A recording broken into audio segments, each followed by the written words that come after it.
Welcome to the Perfectly Planted podcast. I am your co-host, Vesime Schroering. If this is your first time joining us, welcome. If you're part of the Perfectly Planted community, thank you. And thank you for joining us today. And we love having you spend time with us. And we are going to get into a very special topic today and review a book. Daphne, good morning. How are you? Good morning, Vesime. How are you today? Or How are we ask, really? How are we really? Yes. Because we ask that question every time we meet. How are you? That's right. And it's how are you really, right? And so we are reviewing this book. It's Jenna Kutcher's How Are You Really? We mentioned it on our last podcast. If you didn't tune into that one, go check it out. But Jenna Kutcher is an online marketing expert. She is best known for her top-rated podcast called The Gold Digger podcast. She's also written a book, as you see, How Are You Really, which we will be reviewing. She has been a wedding photographer that was named top of her state in her region. She also has her own personal blog, and she also was as an artist. She had watercolor artistry that she talks through in her book. So she is such an amazing person, but she really wants to understand, how are we really? And I think that it's, I was telling my friend last night, I'm like, I'm so excited to review this book because it really gets into the question. And also it talks about, not only just the question or how are you, but it's like, how can we make you better and why? And it digs into those areas. And mainly it digs into the how. And because oftentimes when we sit and we talk to each other, it's like that general, hey, Daphne, how are you? And you're like, I'm good. How are you? Good. And we've done it. But how are you really is one thing that I think that many people need to ask themselves first. And then, ask your loved ones as well. How are you really? Vesime, I think the issue is none of us, I don't know if we take the time to do the self-inventory to answer that question accurately. I mean, it's very easy to give the superficial, I'm fine, I'm good, Right. Partly because none of us want to share that much. But I think part of it also, to your point, is that have you stopped and have you paused to ask yourself, how are you really? And one of the things, and as I told you, we could probably talk for an hour about this book, Yeah. but early on in one of the early chapters, Jenna actually outlines that she forced me to ask myself some tough questions. Mm-hmm. And she called them life inventory questions. And they are, what inspires you? What makes you feel rage? What makes you feel empowered? What do you fear most? And that's a big one. Mm-hmm. And the one I think that I really reflected on most, as I've made some transitions this year, is what do you want to create in this world? And so, as you were reading this chapter and as you were reading a lot of these chapters, what were your thoughts? Daphne, I have to admit that when I read that chapter and the inventory questions, I had many moments of pause. I didn't really know how to answer them because I feel as though we've hit that autopilot response of how are you? I'm fine. And we also have been touting this, be grateful for what you have, be grateful for the norm, be grateful for, you should be good. Everything is great. You have your health, you have a wonderful family, you have this, but it's like, it's more of a, let's tune in to really how you are, because I think when we go through the sequence of life and what is expected, and I know we'll talk about this in a minute, you have that lost sense of what really brought you joy when you were a kid. What really made you fearful when you were a kid, and how can you tap into that time frame of your life and understand what it means to you today with those inventory questions.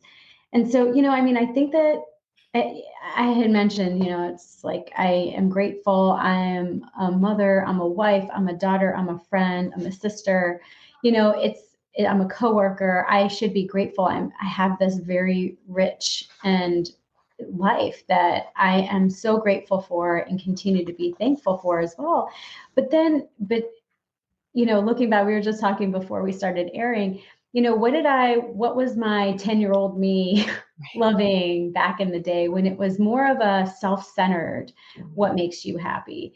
And I think that that's what she tries to tap into. Like, what were some of the passions? She also, in one of the chapters, as she talks about how she got back into watercolor, was, when was the last time we just sat down and started coloring? I mean, I would color with my kids, but it was almost like a task because I wanted to spend time with them. But it wasn't something that I would just be like, I'm just going to go and paint something here, and it was one of those things that I used to love to do when I was little, as simple as it is. So I think that it's also the whole, the autopilot, I like to call. So we went to school, we got good grades, we went to college, graduated, got our degree, got a job. Some people may get married, some people may have kids, things like that. And you just get in that routine where you've lost sight of some of the things that really got you going. Yes. But how do you pause how do you stop, how do you turn off the autopilot and really ask yourself, how are you? Because the other thing that ties into that autopilot concept is another one of Jenna's chapters on the golden handcuffs. Yeah. And because part of the autopilot is kind of the supposed tos or the expected tos, where people expect you to go to college. People expect you to get a business degree. People expect you to get married. People expect you to have children, or those are things you're supposed to do, or they're things that, given your totality of who you are, you probably think, this is what I'm supposed to do. But sometimes are you handcuffed to someone else's dream, or are you handcuffed to things like money or fame or, expectations that you have an amazing career? Why ever would you leave it? Why would you leave what you're doing and pursue nutrition? Why are you doing this podcast? There's plenty of, you could be working instead of doing this podcast. And are you living your life for you? Or are all those supposed tos, or are those golden handcuffs making you feel secure, but are they also allowing you to be happy and to manifest the you that you wanted to be when you were 10 years old? Right. No, that's it. And in the book, I highly recommend getting the book, getting the audio book. I don't know if it's audio, but definitely get a hardcover right now. It's one of, she talks about the golden handcuffs as that, somebody else's vision. Well, you can make, you get your job and you want to be promoted to the next level, and then to the next level, and then see where, essentially have that title. But is it really what you're seeking and what you're wanting and what you're desiring for what makes you feel good? And so that's, but you get caught up in that. I know I have been caught up in, okay, well, I do want that because that's the next step and that's the next level. But do I really want that? Is it something, how did I end up where I am right now? It's just kind of, and don't get me wrong, I'm grateful for all of it, but it's one of those things where it wasn't my initial intention of what I would want to do. Does it pay the bills? Yes. Am I living a great life? Absolutely. Do I splurge on some material items that, give me an immediate, satisfaction and gratification and fulfillment? Yes. Does it last long? No. And so it's one of those things where it's like, what is your intention on each of these and wanting to take that next step, or is it the right way? And she talks about how she got into photography and while she was taking a look at a promotion, and she's like, this isn't really what I want to do. It's somebody else's vision. I'm fulfilling somebody else's vision because it's somebody else's vision of the company. And so I just found that it resonated very much with me. So yes, I hear you. Because it's easy to be in that place that's comfortable, convenient, and maybe a little conventional. But are there things that you're yearning to do that are really you that you need to explore? And, I think the other piece, and I don't know if we talked about this when we were talking about Brene Brown or on another one, maybe it was another one of our guests, but there are these stories that you play in your head about what people expect of you or even what you think you should do. Right. And how do you stop that story? Or how do you, I don't want to say stop the story. How do you write a different chapter? Because you're the author of your own book. And, the book chapters aren't written for you. You write them, you create them, but you have to have the courage to take a leap of faith and say, I'm going to write a new chapter. And that chapter is going to reflect me because I've actually paused to say, how am I doing? How am I really? And what do I want that next chapter? What do I want to be the outcome of that next chapter? And what do I want that story to be? And I think part of it is, how do we learn to speak to ourselves differently? Right. No, that's absolutely it. You said it, Daphne. It's courage.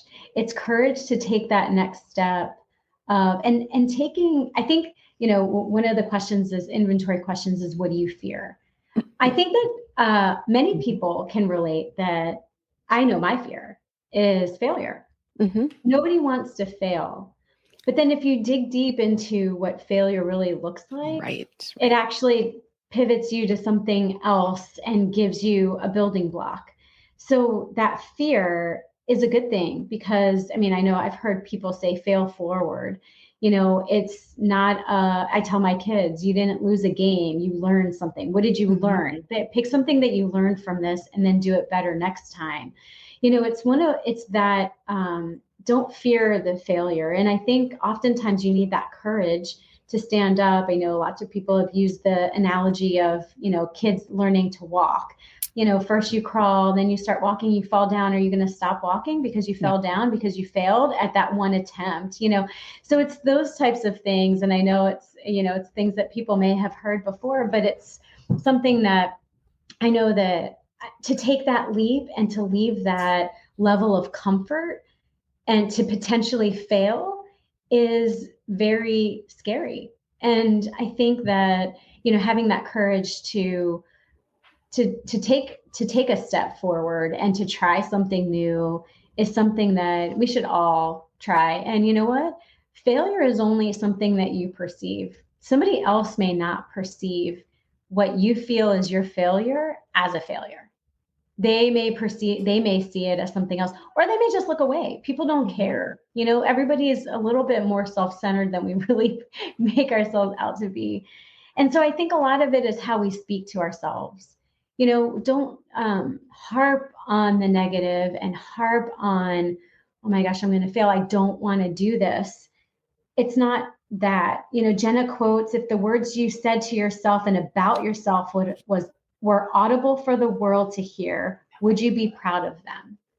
Because how many times do we look in the mirror and we say, oh, and we pick out all of the negative things we don't like about ourselves? How can we rewire our brain or our muscle memory to take a look and be like, I love this about myself. I love my shoulders. I love, my hands. I love my hair, something that rewires and not focus on the negative and have that negative talk to ourselves, because it's only to ourselves. And I think, it's just that change of rewiring ourselves to not. And if you find yourself talking to yourself, stop and maybe walk away and then come back to it, because I think that holds you back. The only person who's holding you back from what you may want to do is your fear of failure and yourself.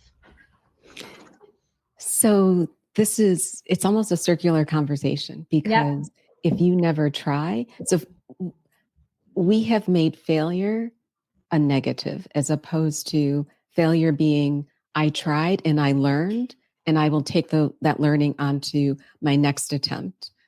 Because, you don't want, so I don't have children, but I can tell you that when I was growing up, my parents never used the word failure. If, to your point, whether it was running track, whether it was, horseback riding, whether it was, trying to, I went after a Rhodes scholarship. I didn't get a Rhodes, but it wasn't a failure. What I learned then actually helped me get a Marshall scholarship.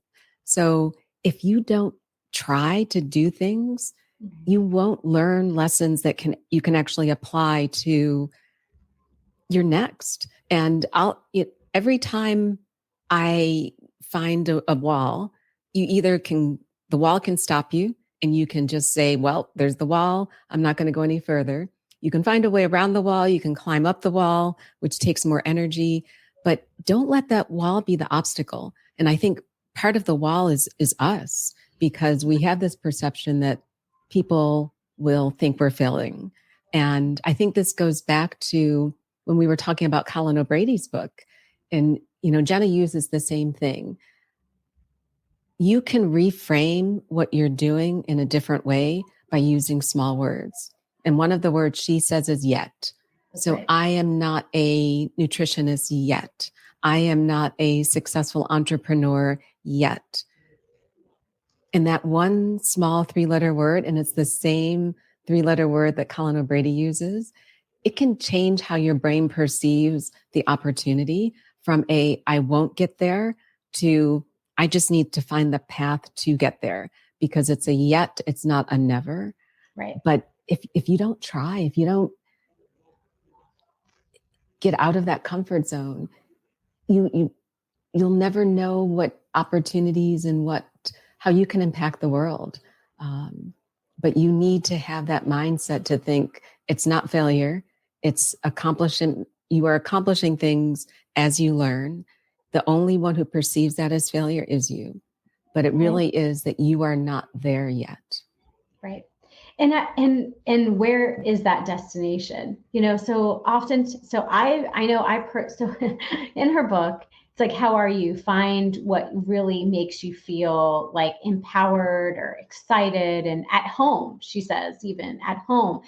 And I don't know what does yet. I have so many, and I think that other people are like me, that, there's people who are like a very laser focused vision of what they want to do or what their passion is. For me, I love so many different things. I just don't know what would be my number one passion. And so I think it's that courage and curiosity and also self-talk. So I mean, Elizabeth Gilbert actually once said, be a curious butterfly and try different things, because you don't know until you try it. And I love that, because it relieved the stress of trying to find one thing that it's going to be my passion, is going to make me an amazing entrepreneur or amazing person that has this life fulfillment.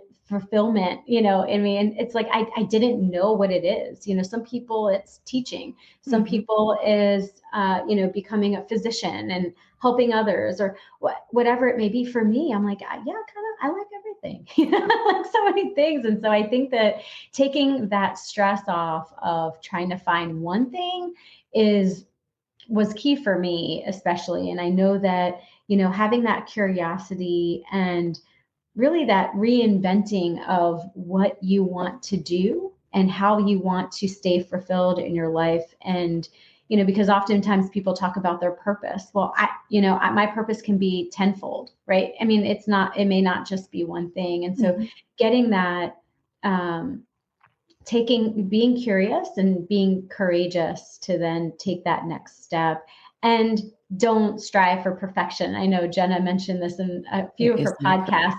There's no such thing as perfection. I mean, you define what perfection is, right? And it's like, she even says, like, I won't be perfect at, various components of her life. And she doesn't have that expectation. And so I think that that's a big thing, because oftentimes if you have you find something that you love, it's like, you should be the best at it.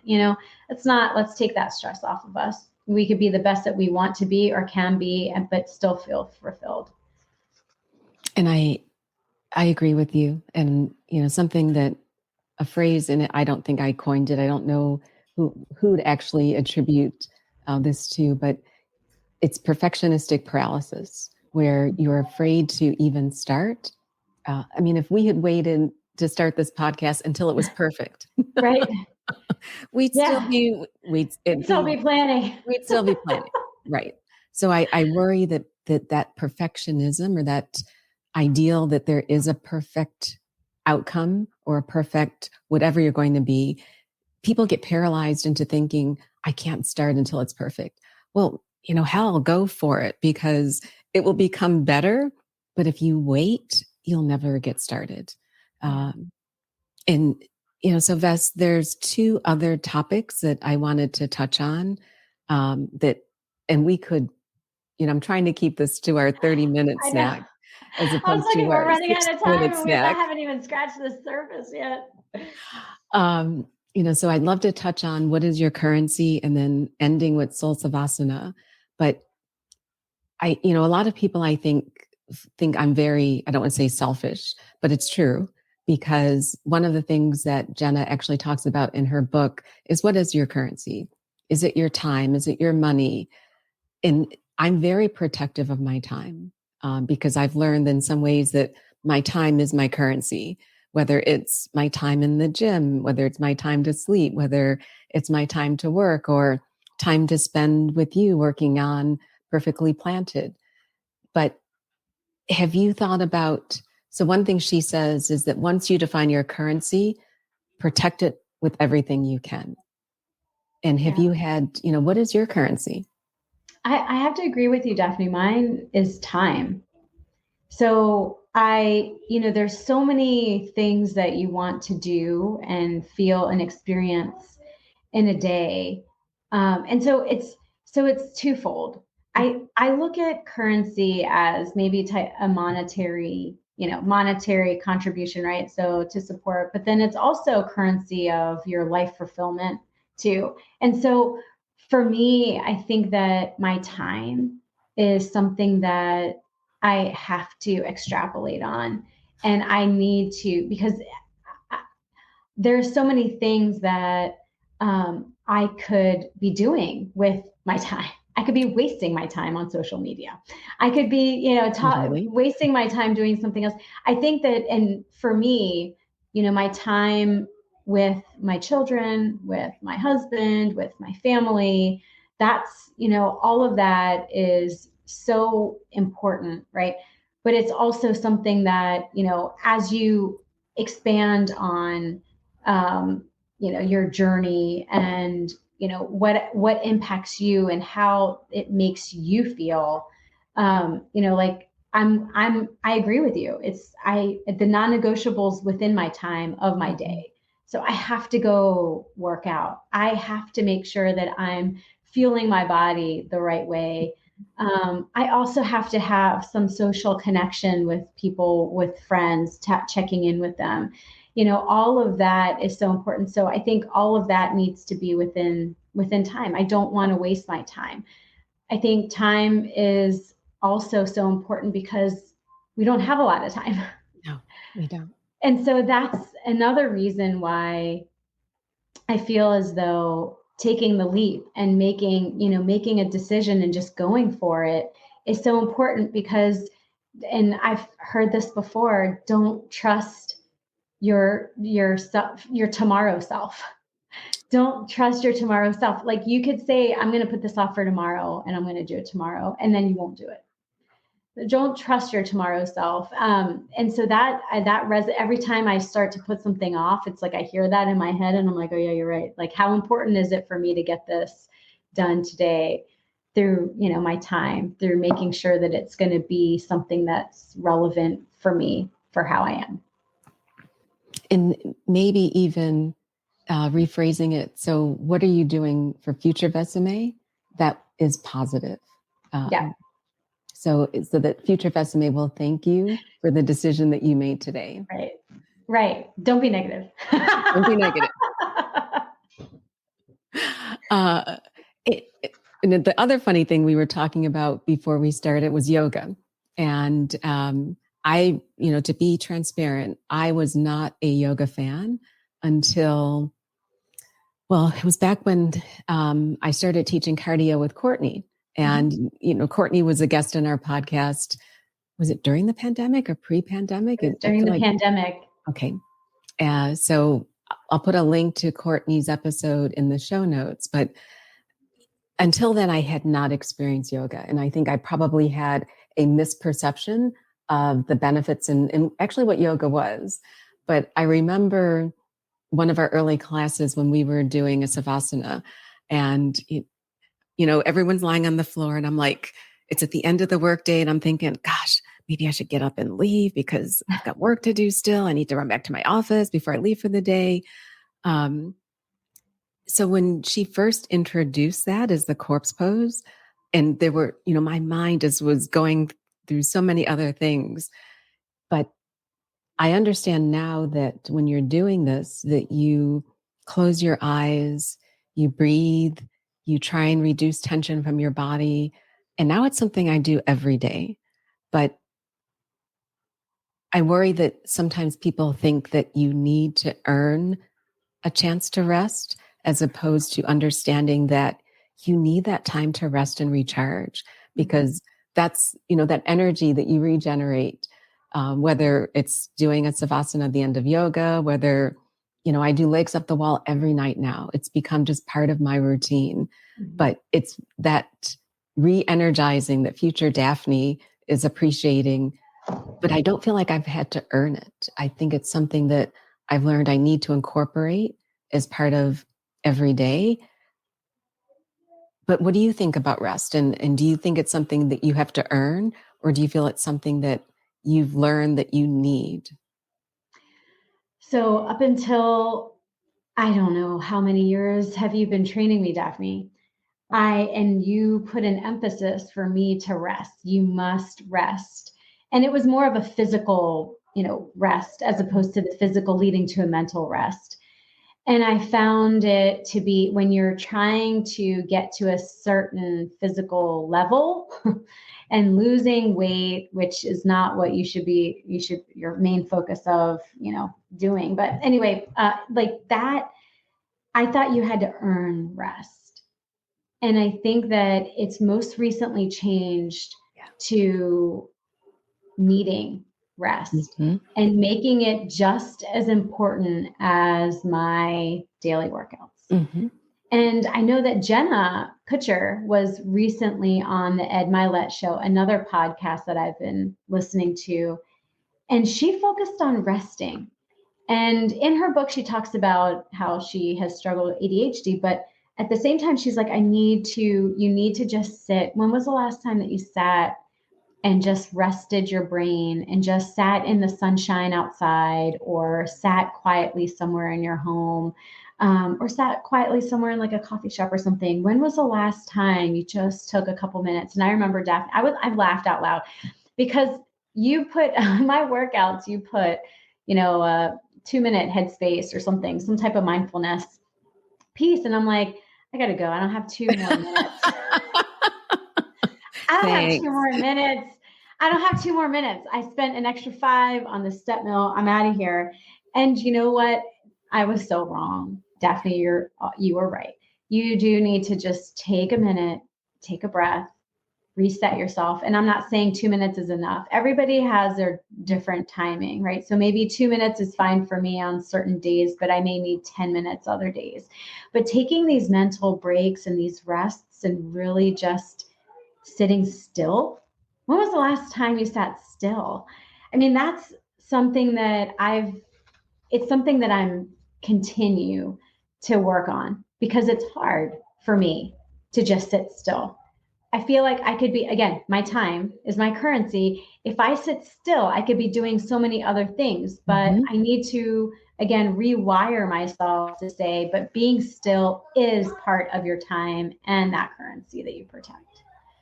And so that's where, it's a new thing for me, Daphne. I know you've been working on me for some time to just take a minute. And, I've done the legs on the wall from your teachings also. And I have tried yoga and got out of it, and I'm going to get into it again. It's right.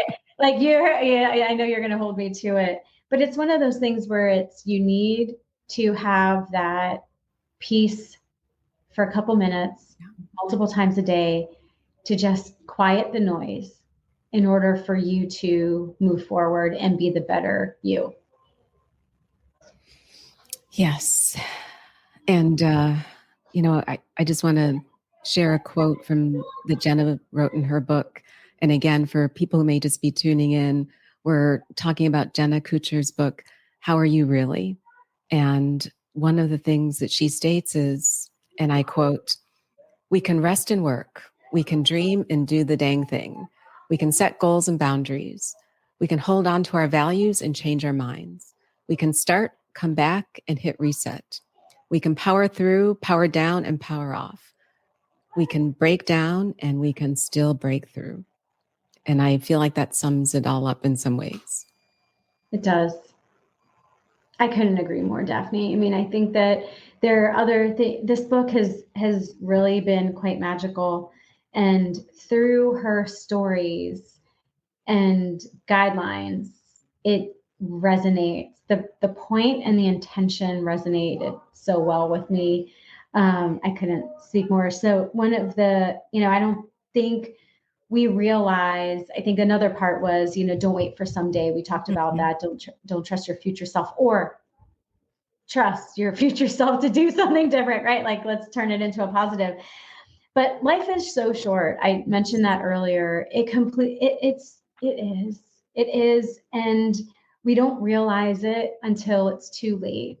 And I think that we need to seize every day as if it's your last. There's one iFit trainer, Kelsey Shan, who I follow on social media also. She says every day is a bonus. Mm-hmm. And I remember just repeating that to myself. Every day is a bonus. And it is. And what are you going to do with your bonus day? Jenna also says in one, I'll quote some of her questions to get you thinking, is what would you do with your life if money wasn't a factor? What dream would you chase? What legacy would you create? And what vision would you fulfill? And I think it's just those things, they're such big questions to really think about and not have an immediate response to. Really think through, what do you want to accomplish? What are some of the things? What do you think your purpose is? And how can you start chipping away? And it's okay if it changes every year, every month, each week. It's okay. Let's just, try and do what you think will make you fulfill, and don't worry about what may be perceived as a failure, because failure is only a perception from you. So I have to say that, Daphne, thank you for being my book fairy and sending me this book. It has been so inspiring. I have loved it. I think that, everybody should just grab, it's, almost the holiday season. Go ahead. I know that it's going to be a gift for some of my friends as well. I encourage all of our listeners to grab a copy. Again, we don't make any money, or we don't have an affiliate link. Just, go to your local bookstore or wherever you purchase your books and grab yourself a copy. I think that it's just, I also want to mention that, since getting this book, I've been listening to her podcast, the Gold Digger podcast, which is so good. And one of them I want to encourage our listeners to check out is her episode 589. It's where she talks to her functional nutritionist or wellness coach about how she has changed her life through, and her view on food. Mm-hmm. And how she eats, and through her nutrition changes. And it was quite fascinating and very inspiring. So would love for everybody to check that out. Once again, everyone, thank you so much for joining us for another Sunday Seedling. If you're enjoying Sunday Seedlings, please feel free to share with your family and friends. If you like and are subscribed to our YouTube channel, you'll get, messages that lets you know and gives you alerts of our new podcast and new broadcast. So we hope to hear from you on our blog and give us some feedback on what you would love to hear next. And we really wish you all a wonderful week. Be well, everyone.